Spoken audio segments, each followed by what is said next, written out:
talk about the trade deadline, though, let's bring in Yahoo's Jake Fischer. He is also the author of Built to Lose, How the NBA's Tanking Era Changed the League Forever. Jake, thank you so much for hopping on with us today. We really appreciate your time, man. You got it. Here from Orlando at the G League Showcase. So happy to take a minute to get away from this whole circus. I hear that's the spot this time of year, is to be hanging out at the G League Showcase. Yeah, it's kind of like the NBA's version of winter meetings. I mean, there's every GM in the league is here sitting at a conference table looking at all these games. So and it's a good place to rub some elbows. Awesome. Well, hey, so you've been all over this reporting, all the NBA trade rumors regarding specifically the Toronto Raptors and the Sacramento Kings, and are they involved? Are they not? My first question for you, Jake, is do you foresee OG Anunoby actually getting dealt? Because for me, it's like all the reasons that all these teams would want to trade for OG, that seems like a great reason for the Raptors to want to keep him. Yeah, it's the great conundrum of all these trade deadline, top tier candidates, right? I think it definitely seems like Pascal Siakam is the real trade candidate that people are more expecting to be eligible to move this year, just being that he's obviously a lot older and he's going to be more expensive. It's going to be a challenge, I think, for him to find a team that wants to give him that contract. But the Raptors also haven't shown as much interest to do that either. So I think he's the one who's probably more likely out the door than anybody in Toronto. Jake, your piece that you wrote the other day, it mentions the Sacramento Kings being interested in, or at least cursory part of discussions for guys like Zach LaVine and OG and Pascal, but also Lauri Markkanen. Why is it, do you think, that the Kings are thrown in every single potential major trade that has ever happened in the NBA over the last 3 years? I think it's as simple as Monty McNair comes from the Daryl Morey front office tree, where that's what you do. When game-changing players are, in theory, available, even, the doors open just the slightest inch, with Markkanen in Utah, I don't expect him to be traded. I was just talking to someone here yesterday who's very close to that situation. He said, doesn't think anything's going to happen, but the Jazz are telling teams to make their offers. So the Kings, just like any smart, pragmatic team, they're going to at least check that temperature, I think, whenever somebody like that becomes available. So I just think that's smart business. It doesn't necessarily mean they're always going to get something done. But I remember talking to Chandler Parsons years ago when I was working on my book, and he said to me, during those Houston years that he was there with Daryl, that it even felt good for players who were part of that core to know that their front office is kind of always looking to make that thing better. So I think that's where it comes from. Talking with Jake Fischer. He covers the NBA for Yahoo Sports. He's actually down there at the G League Showcase in Orlando right now. Jake, do you get the idea that, because out here it's like the Kings are not going to trade Keegan Murray. Is Keegan Murray the piece that has to be on the table for a team that wants to make a deal with Sacramento?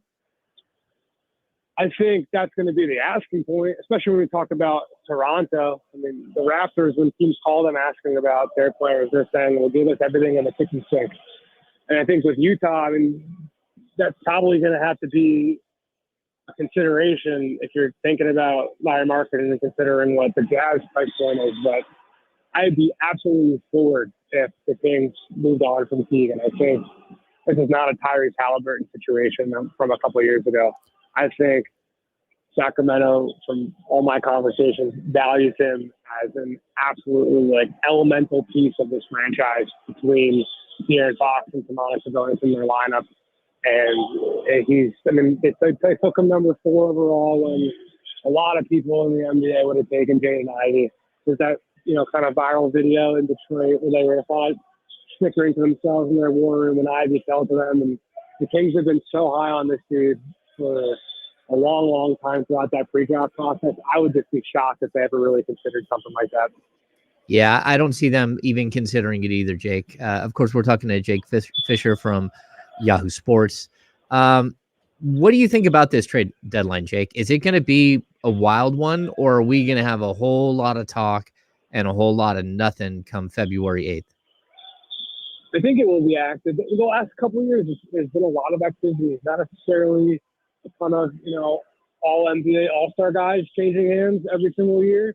But I think the fact that we're in this new era where the play-in tournament gives pretty much every single team outside of the very bottom cellar of the league. Right now, pretty much everyone outside of Detroit and San Antonio, even the Charlotte Hornets could probably convince themselves that they're just a couple of, LaMelo comes back and you get a couple of injury things working out in our favor, just some fortunate matchups on the schedule. I'm like, we can make one more addition here. Not to say that the Hornets do think themselves as a buyer, but that just goes to show like the range of teams that I think are going to be willing to put on one first round pick on the table to try to get somebody, especially being that the G League Ignite are playing right now. Every single front office has a contingent watching them play the Canton Charge, 100 feet from me, where Ron Holland's supposed to be a top pick. Montes, I'm gonna not be able to pronounce his last name correctly, so I'm not even gonna say it. It's supposed to be a top pick, and like no one's right now looking at this game thinking that there's a bona fide guy in the top 5 of this draft. I think there's gonna be a lot of first round picks available to be spent for teams who think they've got just a couple of tweaks to make to move themselves closer to the playoff picture, to the championship picture, than we usually see in years past when teams clutch those first rounders like precious jewels. All right, Jake, we know you're a busy man down there in Orlando, but I want to ask you about your book, Built to Lose, How the NBA's Tanking Era Changed the League Forever.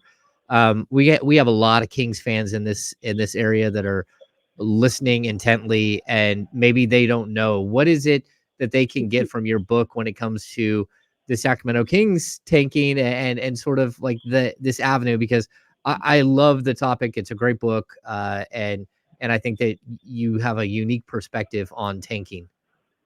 Thank you. Yeah, I'm trying to do another quick push during the holiday season about it. So I think from a Kings perspective, a Kings fan perspective, right now, if you're reading it, it's a really good look back at like how tough a rebuild actually is to get to the point where the Kings are, to like really appreciate how hard roster construction is as an exercise. Where I talked to over 300 people around the whole league, but a lot of people around Sacramento too, about the early days of Vivek's ownership and the craziness that came with George Karl's tenure. And there's one fascinating story in there where at Summer League, the Kings coaches, even before George Karl came into play, with Michael Malone's staff, they all went to lunch and they were hearing all the rumors about George Karl coming into town, potentially, being the replacement. And they're all having lunch at some random spot on the strip. And lo and behold, who walks in as they're walking out? But Vivek and Chris Mullin and George Karl.